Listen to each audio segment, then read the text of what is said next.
Hello London, we are ready for your vote.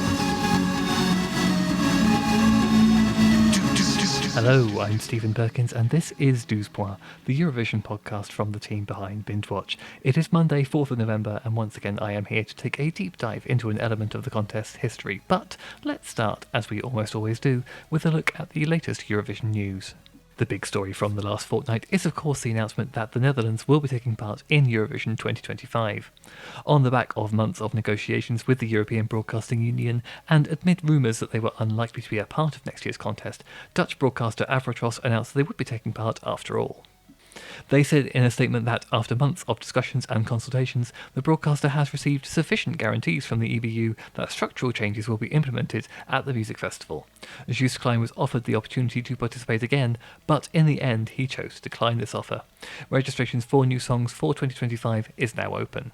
Joost Klein confirmed separately that he would not be part of the Dutch delegation next year, saying in his own statement that, "My team and I had everything ready, but it just does not feel good. I am very thankful for the love all around the world, however, I am still very affected by this year. I need to give myself more time to heal. It was my dream to do Eurovision, and we did that. For months I had this feeling that I needed to make a return to finish the job, but in reality we reached a higher goal. Europapa united a lot of people. This story is not just about me, it's about us. I'm grateful." In other news, Germany has announced a change to its national final format for 2025. The new series, Chefsache ESC 2025 Wer singt für Deutschland, will run across 4 nights next year, organised jointly by RTL and ARD, and overseen by Stefan Raab. 3 rounds of heats will run on RTL to whittle down the potential artists from an initial selection of 24, before the final on ARD selects the winner, with the decision coming down entirely to the viewers watching at home. Australia has also announced their intention to compete at Eurovision again next year. Despite a disappointing turnout for their 2024 entry, One Milgali, One Blood by Electric Fields, which finished 11th in the first semi-final with 41 points, missing out on qualifying by 6 points, broadcaster SBS confirmed that they will be competing in Basel in 2025 at their yearly upfronts presentation last week. 2025 will mark the 10th year of Australia participating at Eurovision, and so far their best result remains their second place finish with Dami Im's Sound of Silence in 2016. We currently have 35 nations confirmed to take part next year, with Poland and North Macedonia among the countries rumoured to also be competing, but not yet officially confirmed. Now, much has been made of Sweden's victory in Liverpool in 2023, which brought them in line with Ireland to jointly hold the record for Eurovision wins at 7 apiece. But a Eurovision record which doesn't get quite so much attention is the country that has finished in second place the most times, and that is the United Kingdom, with a whopping 16 runner-up finishes to our name. To put that into context, our closest competitor for second place finishes is France, who have been the runner-up just 5 times. In other words, it's a record we're not likely to have stripped away from us anytime soon. But why has the UK so often been fated to miss out on the top spot by a tiny margin? I decided to go back and take a look at all 16 of our second place spots and the songs that bested them. It didn't actually take us long to chalk up our first second place at Eurovision. That happened in 1959, when we were participating at Eurovision for the second time, and the contest itself was only on its 4th outing. That year, our entry was the husband and wife duo of Pearl Carr and Teddy Johnson with Sing Little Birdie, a very good and catchy song that felt a little bit like something out of Disney's Mary Poppins, and I think is perhaps the earliest example of the United Kingdom getting their staging right at Eurovision, given that Pearl and Teddy had the foresight to bring a little puppet birdie with them to unveil during the Middle Eight. Their clear chemistry and on-point vocals clearly resonated with the juries that year, but not quite as much as In Bitche by Teddy Scholten from the Netherlands, that year's winner, which, as I said on our potted history of the Netherlands earlier this year, was a wonderful entry, so I can't be too mad about this placing. That year we were 5 points behind the winner, although that was quite a significant margin back in those days, when there were only 11 countries competing, and each jury only had a total of 10 points to award across the board. So we got 16 points to the Netherlands' 21. This was the first of 3 consecutive second-place finishes for the United Kingdom, and the following year we were represented by soloist Brian Johnson with Looking High, High, High, which wasn't a drugs reference, disappointingly, but was in fact about being ditched by a lover and looking everywhere in the attempt to find them. This was another strong effort from us, I think. It gets off to a fantastically jaunty start with a little whistling section and some powerful vocals, which have an air of musical theatre or maybe light opera about them. For such a seemingly upbeat song, there's surprising morbidity in the lyrics. One section of the chorus goes, "For if I don't find my love, I know I shall die, die, die, for I love her so." But in terms of hummability, it's definitely a strong contender. That year we lost to France's Jacqueline Boyer with the song Tom Billiby, a fun little number about an attractive man who also happens to be a compulsive liar. We lost by 7 points, 25 to 32, and as a little bonus fun fact, having won the contest 64 years ago, Jacqueline is currently the longest surviving Eurovision winner, though at 83 years old she is not yet the actual oldest. That honour goes to Isabelle Aubray, who won for France 2 years later and is currently 86. This takes us on to 1961 and our third second place finish in a row from the Allisons with Are You Sure? Now, the Allisons were one of the early examples of duplicitous marketing in pop, since they were promoted as being brothers. They were not, in fact, related, but they looked similar enough to make it a reasonable punt and a good sales angle. This song feels very 1960s, and I mean that in a good way. It's all about the smooth vocals with the perfectly pitched harmonies, and in much the same way as the previous year's entry, there's something a little bit darker behind the superficial jolliness of it. This one is about them warning a lover that the grass may not in fact be greener on the other side. That year we lost to Luxembourg's Jean-Claude Pascal with Nous les Amoureux, and again, I've discussed this song on a previous podcast. It's actually a coded reference to homosexuality, so obviously I'm not going to challenge that victory. We were 7 points behind the winner again, 24 points to 31, picking up votes from fewer countries than Luxembourg did, but getting higher individual scores, getting 8 points from Luxembourg themselves and 7 from Switzerland. It was 1964 before we made it to second place again with Matt Monroe's I Love the Little Things. Now, the 1964 contest is one of only two from which pretty much no video footage has survived, the other being the original contest in 1956. So we don't quite have the full picture from which to evaluate this one, but I've done my best from the audio alone. As you'd expect from Matt Monroe, this is high-quality crooning, a sweet love song, but perhaps ultimately a little bit unexciting. It's one of those songs that's technically proficient and very well sung, but maybe lacking that certain je ne sais quoi that really makes a winner. That year we lost to Italy's Gigliola Cinquetti with Non ho letta, which has one of the biggest winning margins in Eurovision history, at least under the earlier voting systems. Italy picked up 49 points to the UK's 17, meaning that despite us finishing second place, they got almost 3 times as many points as we did. And to be fair, it's not hard to see why. Gigliola, who at the age of 16 was the youngest winner of Eurovision until 13-year-old Sandra Kim from Belgium came along in 1986, was singing a beautiful, delicate song about not being old enough to properly love someone, and both the song and the performance were just in a completely different class. So it's another case of nice try but no cigar for the United Kingdom, who at this point had still yet to win the contest. Our fifth time of finishing second came the following year in 1965 with Kathy Kirby and I Belong. This one really gets out of the gate at a full sprint, with Kathy bellowing the song's main refrain within seconds of arriving on the stage. It's another one of our entries that does feel very representative of the 60s, in the sense that you definitely expect it to pop up on the soundtrack of Call the Midwife. Kathy is a heck of a singer too, who really sells the track, and the song itself is catchy and upbeat, so it is easy to see why this one did do so well. But we didn't really stand much of a chance against what turned out to be one of the contest's most iconic winners, Poupée de Cire, Poupée de Sang by France Gall for Luxembourg. We were only 6 points off the win though, with 26 points to 32. Our next runner-up finish came in 1968, and I think we are now entering the era of entries which have stood the test of time slightly better, since I think a lot of the ones coming up are much better remembered. We start with Cliff Richard and Congratulations, surely a song that just about everyone with a passing knowledge of Eurovision in this country will know. Seeing it in its original context, it's definitely upbeat, bouncy and a lot of fun, although if it had been up to me, I would have vetoed the brief spell in the last third of the song where they slow the tempo and allow Cliff to do some vague kind of chorus line style kicks, which doesn't really land that well at all. That year we were riding the wave of our first ever win, and we were hotly tipped to pick up a second consecutive one, but instead we lost to Spain's Maciel with La La La by a margin of just 1 point, our closest loss so far. You can probably argue the toss between these two depending on your personal preference. For me, Spain just about takes it for having the more earwormy chorus, but I can see arguments for both sides. Our next second place finish came along in 1970 with Mary Hopkins' Knock Knock Who's There. This one is quite an interesting one.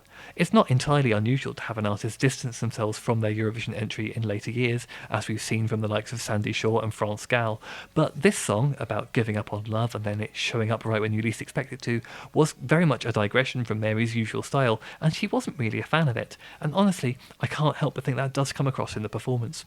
She sings it beautifully, and there is a lovely melodic line behind "The door is always open wide" in the chorus, but it is hard to make out much of a connection between the artist and the material.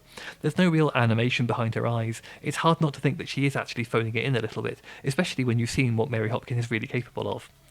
We lost by 6 points that year to Dana's All Kinds of Everything, picking up Ireland's first win in the competition, and Dana definitely had the edge in really being able to sell the song right down the camera lens. We didn't have to wait long for another second place finish. The next one came in 1972 with Beg, Steal or Borrow by the New Seekers. The band were on something of a hot streak at this point, having had a massive hit in multiple countries the previous year with I'd Like to Teach the World to Sing, so sending them to Eurovision must have seemed like an absolute slam dunk. Beg, Steal or Borrow is one of those songs that opens in the audio equivalent of In Medias Res, with a quick burst of half a chorus before going into the main verse. It's a pretty catchy tune, but I think by this point in our Eurovision career, this particular style of song does start to feel a little bit derivative. In 1972, we lost to Luxembourg's Vicky Leandros with Après Toi by a margin of 14 points, 128 to 114. Although, at this point in the evolution of the competition, the scoring system was one where every entry received a score of between 2 and 10 points from each other country, so that doesn't feel like quite such a wide margin in that context. As for the winning entry that year, it is a big, stirring ballad, and I think in terms of having a stronger and more memorable chorus, Luxembourg did best us on that occasion. In 1975, we sent The Shadows to Eurovision, presumably with the thinking being that we'd done so well with Cliff Richard, we might as well send his former backing band and see how that went. In the overall picture of our runner-up efforts, this one does feel like a pronounced change in our approach. It's rockier, and the performance itself feels looser, more spontaneous, more like something you see at an actual gig than at Eurovision itself. I don't say that as a criticism, but it might be the reason it didn't quite make it over the line, and it is an interesting example of one of the very few occasions in which the UK's runner-up entry actually felt more contemporary than the overall winner, which on this occasion was the Netherlands' Teach-In with Ding a Dong. Their performance, however, was a lot more bombastic and showy, and the song was probably more memorable, so I can see why that ended up resonating that little bit more with the juries, so they picked up 152 points to our 138, despite being in the arguably non-advantageous position of being the first song performed on the night.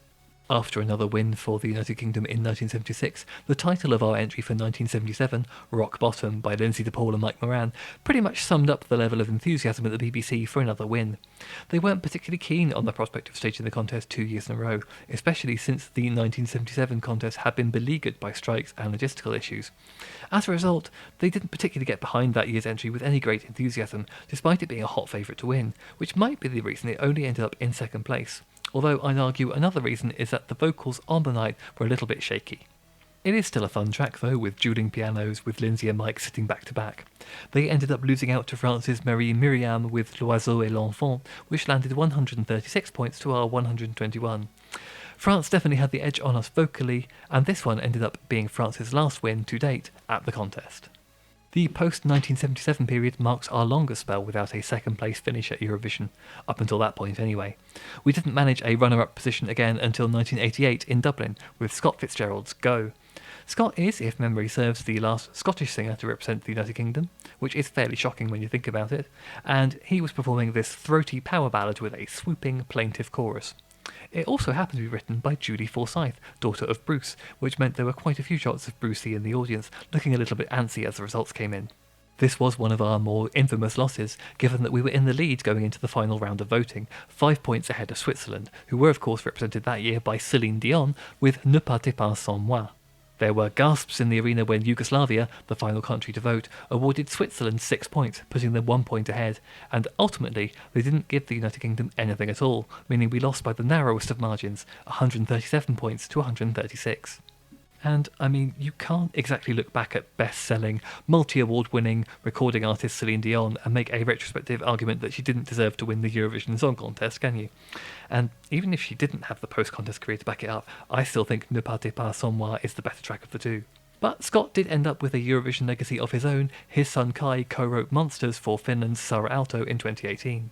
Despite this blow to our Eurovision winning hopes, we came back fighting in 1989 with Live Report and Why Do I Always Get It Wrong, possibly a meta comment on our track record in the contest at this point.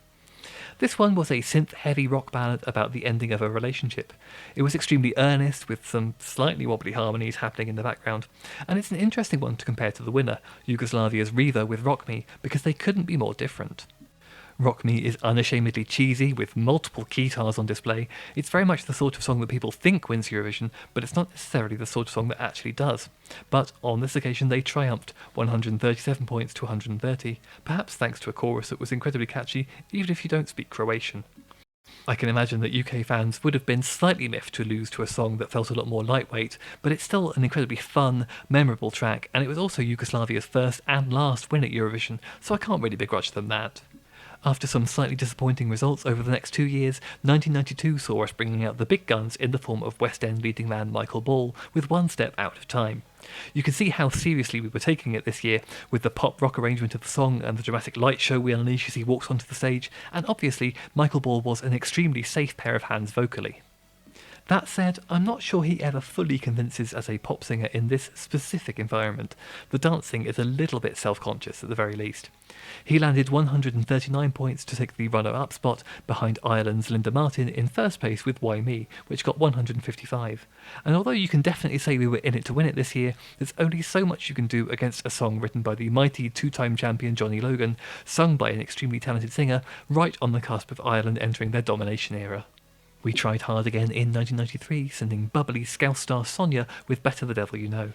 It's a song that I love, but I think it's also a song that feels a little bit dated, even in its own historical context, particularly in an era when Eurovision judges loved nothing more than a big old ballad.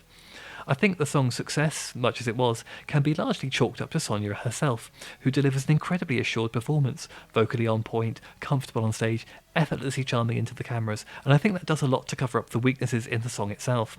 That said, it wasn't enough to overcome the might of Ireland's Niamh Kavanagh with the stirring ballad In Your Eyes, the many virtues of which I did explore in our previous episode. She scored 187 points to our 164, a margin of 23 points. Going into the final round of voting, we would have needed to get 12 points and for Ireland to get nothing from Malta, and in the end the reverse happened, leaving Ireland pulling out comfortably in front. We've got just 2 songs left, and the penultimate is from 1998, Imani's Where Are You? Honestly, I think if I had to name the UK second placer at Eurovision that gets forgotten the most, I'd stake my money on it being this one.